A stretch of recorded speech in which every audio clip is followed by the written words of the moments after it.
BJP নেতৃত্বাধীন চৰকাৰখনে চৰকাৰী ভূমিত বেদখল মুক্ত কৰাৰ প্ৰতিশ্ৰুতি দি বেদখলকাৰীৰ বিৰুদ্ধে উচ্ছেদ অভিযান অব্যাহত ৰাখিছে। সমান্তৰালকৈ বুধবাৰে শোণিতপুৰৰ বৰচলা সমষ্টিৰ গৰুডুবা, ভৰাশিঙৰি, ধিৰাই মাজুলী প্ৰশাসনে বৃহৎ চৰকাৰী ভূমি বেদখল মুক্ত কৰে। বৰচলাৰ এই অঞ্চলসমূহত দীৰ্ঘদিন ধৰি বৃহৎ চৰকাৰী ভূমি বেদখল কৰি গাঁও পাতি বসবাস কৰিছিল একাংশ সংখ্যালঘু সম্প্ৰদায়ৰ লোকে। অৱশেষত চৰকাৰী ভূমি বেদখল কৰি থকা বেদখলকৃত ভূমিত প্ৰশাসনৰ হাতোৰা চলিল। শোণিতপুৰ জিলাৰ প্ৰশাসনৰ হৈ অতিৰিক্ত উপায়ুক্ত সত্যজিৎ চেতিয়া, জিলা দণ্ডাধীশ ৰোহন ঝা, অতিৰিক্ত আৰক্ষী অধীক্ষক নোমল মাহাতো, ঢেকিয়াজুলি আৰু ঠেলামৰাৰ ৰাজচক্ৰ বিষয়াৰ নেতৃত্বত চলা এই উচ্ছেদ অভিযানত বৃহৎ আৰক্ষী, অৰ্ধসামৰিক বাহিনী, অগ্নি নিৰ্বাপক বাহিনী মোতায়েন কৰা হয়। 4খনকৈ জেচিবি ট্ৰেক্টৰ লৈ প্ৰশাসনে চলাই এই উচ্ছেদ অভিযান।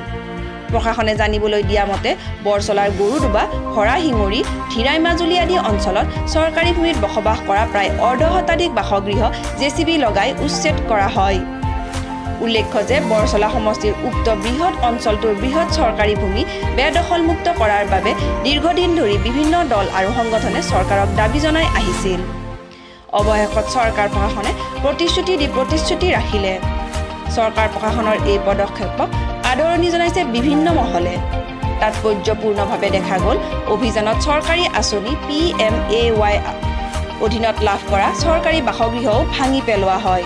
অৰ্থাৎ বেদখলকাৰীয়েও বৰচলা সমষ্টিত পাইছিল চৰকাৰী আঁচনিৰ বাসগৃহ, যি আজি বেদখলকাৰীৰ গৃহ বুলি প্ৰমাণিত হয়। প্ৰশ্ন হয়, বেদখলকাৰীয়ে চৰকাৰী গৃহ কেনেকৈ পাইছিল?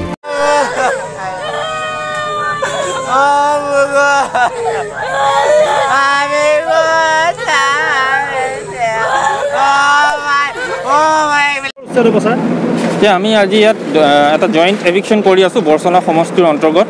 তাত আমাৰ ঠেলামৰা চাৰ্কলো পৰিছে, ঢেকিয়াজুলি চাৰ্কলো পৰিছে।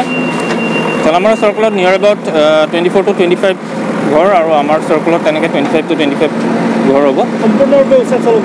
হয়, সম্পূৰ্ণৰূপে যোনখিনি চৰকাৰী মাটি বেদখল কৰি আছে আমি সেইখিনি বেদখল মুক্ত কৰিম। কোনখন গাঁৱত চলিব মেইনলি? ভৰাশিঙৰি, গৰুডুবা আৰু ধিৰাই মাজুলীৰ কিছু অঞ্চল এইখিনিতে চলিব। হয়, আজিয়ে শেষ কৰিব নেকি? আমি প্লেনিং আজিয়ে শেষ কৰিবলৈ লৈছোঁ। কিমানখন জেচিবি লগাইছে এতিয়ালৈকে? ইয়াত আমাৰ 4খন জেচিবি আছে আৰু ট্ৰেক্টৰছ আছে। আৰু কি প্ৰশাসনৰ লোক কিমান আহিছে? নিয়াৰ এবাউট 300-350 তেনেকুৱা। ওৰাঙৰ পৰা গোবিন্দ দাসৰ ৰিপৰ্ট, আজিৰ খবৰ।